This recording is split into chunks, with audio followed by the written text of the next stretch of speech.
Hi, this is Lou with Meter Builder. Today we're going to calibrate a bird line section. I'll be calibrating the slugs you see here up to 1,000 watts, and if you look at the website you'll see a couple of articles can indeed be used at higher power ratings than their nominal value. So let's go ahead and get started. Okay, we're going to go ahead and calibrate this on coupler 4 as well. So I have the coupler menu selected on line 4. Let me go ahead and hit the setup button. 1, 2, 3, 1, 2, 3. I'll select coupler 4. I'll erase the previous settings, which is the first menu button. And I'll select power. Here's where we need to be a little bit careful with the bird elements. The bird elements put out a relatively low voltage. They're designed to drive a 30 microamp meter, normally when full-scale power is applied.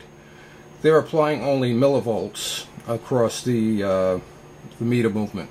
But if you disconnect the bird slugs from the meter movement, and that's the case we have here, where we're using a line section, the bird slugs are feeding into a high impedance, which is the roughly 300K that MB-1 presents.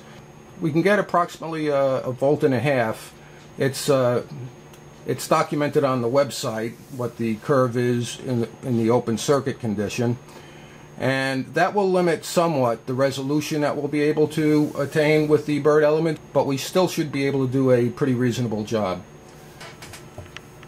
Okay. This time I'm using the LP100 as a reference. Again, any accurate reference can be used.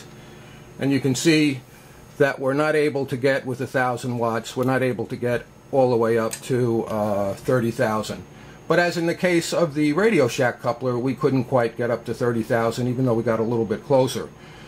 We'll have to live with that value, but we'll go ahead and do the calibration and see how good a job it does. Is this an OEM coupler? No.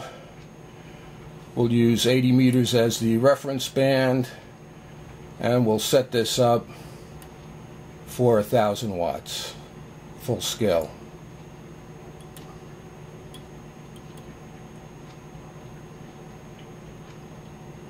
Let's select that. And now it's asking us to go ahead and start the calibration.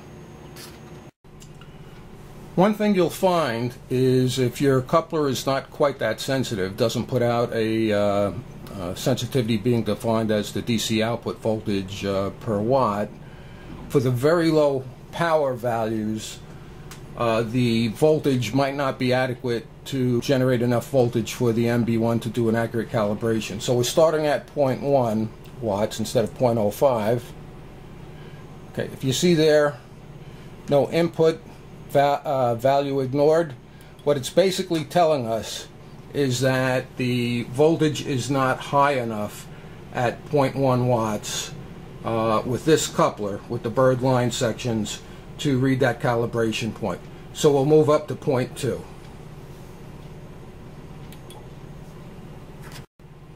Okay, let's try 0.2, see if it can read that.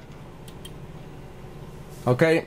It's able to read 0.2, so we can proceed with higher powers. Let me try to go up to 0.5.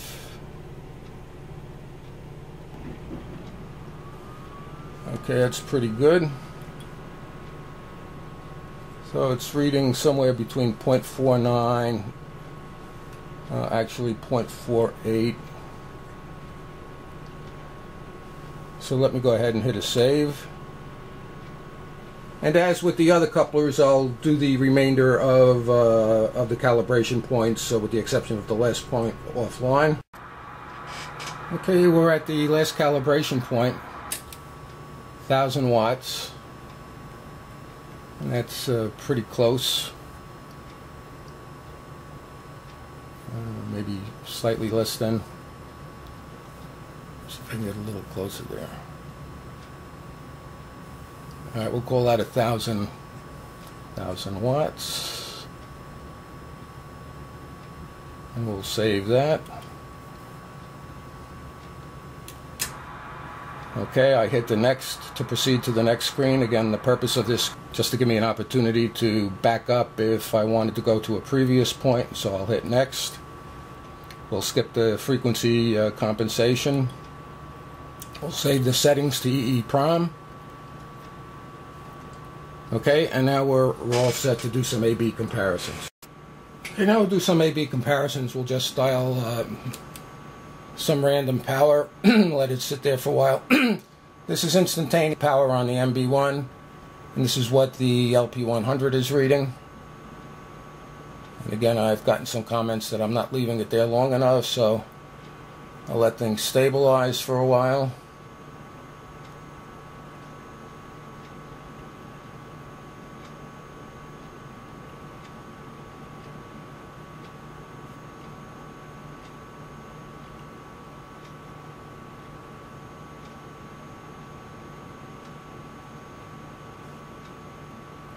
On the low levels, we know we're going to run into some problems. Okay, at above 0.4, it's not too bad actually, but certainly above a couple of watts, we're in pretty good shape.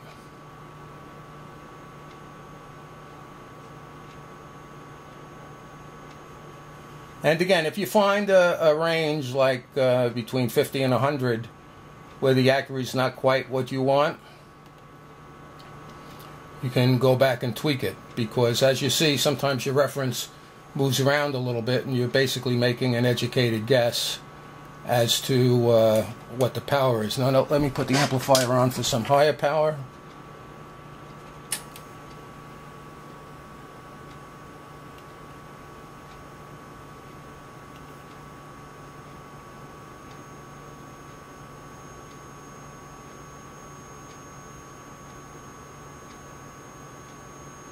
And as you see, the MB-1 is capable of measuring above the highest calibration point it was calibrated at. And one thing you may notice, if you look at this light, if you watch when I change power, that'll go off and come on. And when that's on, that's the MB-1 indicating that it recognizes that there's a steady state signal, and it kicks in the high order digital filtering, and you see that the stability, let's see how good the repeatability is. You see that the repeatability and the stability is pretty good because of the digital filtering. And again, when this light's off, it's either detected a change, or you're in a time varying signal such as CW or voice. So we're showing to a certain extent the value of the digital filtering. Again, let me just go through a few other high power choices there.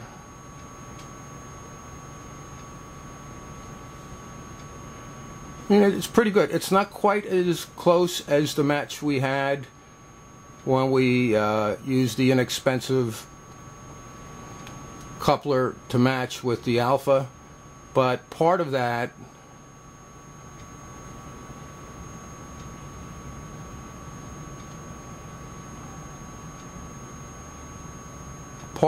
is due to the fact that we're dealing with these slugs that have limited sensitivity, but we've shown that even in a case where the full-scale voltage is in the order of a volt, and MB-1 likes to see 6.14 volts for best resolution. In fact, if you have a couple of greater than that, you have to use the trim pot to crank down the input to prevent saturation. But even in a case like this where we have limited voltage, full-scale voltage, we can still do a reasonable job, and that's in part because of MB-1's 15-bit calibration. And if you look at the web page, you'll see that the Bird coupler does not come close to following the square law relationship. So here's a case where MB-1's multiple calibration point routine was advantageous. And let me just show you something here. Let me just zoom in and show you the actual calibration table for coupler 4.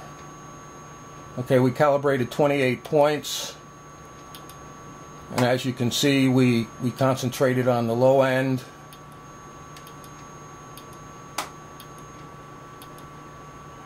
But you can see here, when we got to 200, 500, and 1,000, between 500 and 1,000, we could have calibrated at multiple points, but because we had characterized this coupler separately, and it's shown on the web page, we knew that the coupler was following the square law curve. Now, you won't know that in general, but because of that, we were able to not have to pick a lot of points at the high power range. And the number of points that you select for coupler calibration does not impact the performance.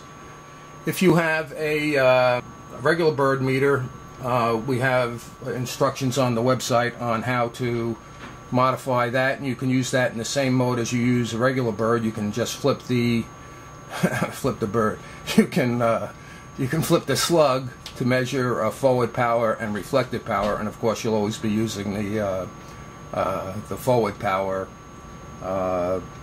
indicator there. But again, that's normal single meter bird operation. So you can go ahead and use a single bird meter if you want.